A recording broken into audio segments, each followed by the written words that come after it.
संख्या कोणती आहे? 3 अंकी पहिली संख्या कोणती?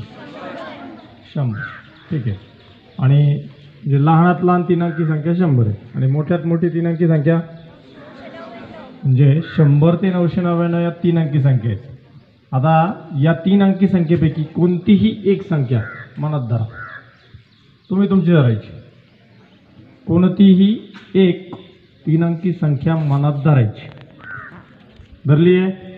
आता तुम्ही मनात धरलेल्या संख्येची 110 ही संख्या मनात धरली. 110 ची दुप्पट 220. 220 मध्ये 11 मिळवले. 231. आता 231 ला तिने 5 ने गुणलं. 1155. 221 ला 5 ने गुणल्यानंतर आलं 1155. 1155. आता मूळ संख्या किती होती? 110. तिची 10 पट